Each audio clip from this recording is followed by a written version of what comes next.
Ya, teman-teman, kita lanjut ke materi reaksi terang. Ya, kita pelajari lebih mendetail. Insya Allah gampang banget. Kalau teman-teman ngikutin, saya jamin paham gitu. Ya, oke. Konsep tentang reaksi terang kita sebut juga dengan nama fotofosforilasi. Ya, dari namanya aja ketahuan nih, fosforilasi berarti ada ATP yang dihasilkan ya.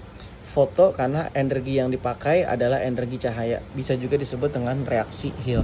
Kenapa disebut reaksi terang? Karena dia bergantung sama cahaya dan harus ada cahaya gitu. Karena tujuannya adalah dia mengubah atau mengkonversi energi cahaya foton ya menjadi energi kimia dalam bentuk ATP dan NADPH.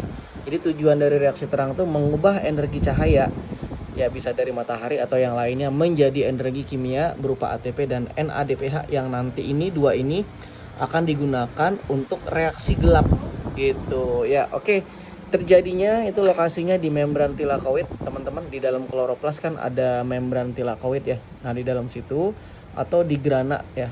Jadi terjadinya di situ. Kenapa? Karena disitulah terdapat fotosistem ya, terdapat disitulah fotosistem, alat yang bisa mengkonversi cahaya menjadi energi kimia. Nah, adanya di situ ya. Oke, jadi reaksi terang ini teman-teman ada dua cara ya. Yang pertama namanya siklik, fotofosforilasi siklik. Ini dari kata siklus ya. Jadi kan sebenarnya kalau kita ngomongin reaksi terang ini reaksinya ini adalah transfer elektron, mirip dengan transfer elektron yang teman-teman pelajari di apa tuh namanya respirasi ya. Di proses respirasi seluler kan ada yang namanya transfer elektron ya. Nah, ini juga sebenarnya sama. Karena inti dari reaksi terang adalah proses transfer elektron. Nah, disebut siklik karena elektronnya itu berasal dari fotosistem. Satu, elektronnya loncat, tereksitasi, terus elektronnya itu jatuh ke fotosistem lagi, fotosistem satu lagi. Makanya disebut dengan siklik ya. Jadi, nah ini yang siklik. Nah, kalau yang non siklik, elektron itu sumber elektron utamanya itu dari air.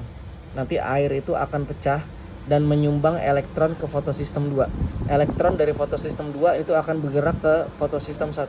Elektron dari fotosistem 1 itu akan ditangkap oleh NADP ya, NADP plus sampai nanti terbentuklah NADPH gitu. Jadi teman-teman, ini bedanya antara yang siklik dan non siklik. Kedua-duanya terjadi pada tumbuhan gitu ya.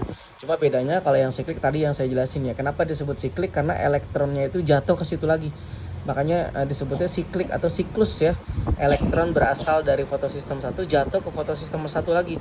Kalau ini elektronnya nggak balik nih, muter gitu. Elektron terakhirnya kan ditangkap oleh NADP plus ya. Elektron utamanya berasal dari elektron awalnya itu berasal dari pemecahan air atau kita sebut dengan air. Jadi ini perbedaannya. Ya, fotosistem 1 itu kenapa disebut fotosistem 1? Ya, informasi yang pernah saya dapat ya. Ini sejarah ya. Awalnya itu fotosistem itu ditemukannya cuma satu. Tiba-tiba ditemukan fotosistem jenis baru gitu. Nah, makanya ada istilah fotosistem 1 yang ditemukan pertama kali dan fotosistem yang ditemukan berikutnya disebut dengan fotosistem 2. Fotosistem 1 ini peka terhadap panjang gelombang 700 nanometer, teman-teman. Jadi sebutannya P700 ya. Kalau untuk yang fotosistem 2 ini peka terhadap panjang gelombang ini dia nangkep panjang gelombang 680 nanometer. Makanya disebutnya dengan P680. Saya ulang. Fotosistem 1 ini P700, fotosistem 2 ini P680. Oke, udah saya tambahin ya.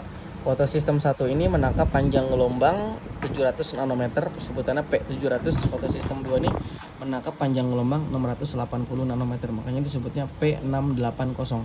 Nah, untuk yang siklik itu karena adanya proses transfer elektron tadi. Nah, di proses tadi dilepaskanlah energi yang digunakan untuk membentuk ATP. Jadi hasilnya ATP saja gitu ya. Kalau untuk yang non siklik, karena tadi ada proses pemecahan air atau fotolisis air, jadi di non siklik ini sebetulnya air bisa pecah tuh karena di fotosistem 2 tuh terdapat protein pemecah air ya. Itu kalau nggak salah isinya logam ya. Salah satunya ada mangan di situ ya. Jadi dia memecah air ya. Ya, karena keadaan fotosistem 2 yang kehilangan elektron, makanya airnya pecah. Dan karena air pecah dihasilkanlah oksigen, biarpun oksigennya nanti akan dilepas ya. Nah, karena pergerakan elektron dari fotosistem 2 ke fotosistem 1, dilepaskanlah energi untuk membentuk ATP. Dan karena tadi elektron yang ada di fotosistem 1 itu ditangkap oleh NADP plus ya, makanya terbentuklah NADPH. Nah, jadi hasil dari reaksi terang adalah ATP, oksigen, ya, dan NADPH. Nah, nanti untuk ATP ya dari dua reaksi ini dan NADPH ini akan dipakai untuk reaksi gelap atau siklus Kelvin. Untuk oksigennya akan dilepas gitu. Nah, inilah kira-kira gambarannya teman-teman untuk reaksi terang atau fotofosforilasi yang terdiri dari siklik dan non siklik. Ya, mungkin akan lebih asik kalau reaksi terang ini nanti kita pelajari pakai gambar ya teman-teman. Nah, ini mungkin nanti gambarnya akan kita pelajari yang kayak gini ya. Ini yang siklik dan ini yang non siklik ya. Nanti akan kita pelajari. Kita akan buat video berikutnya. Oke, semoga bermanfaat.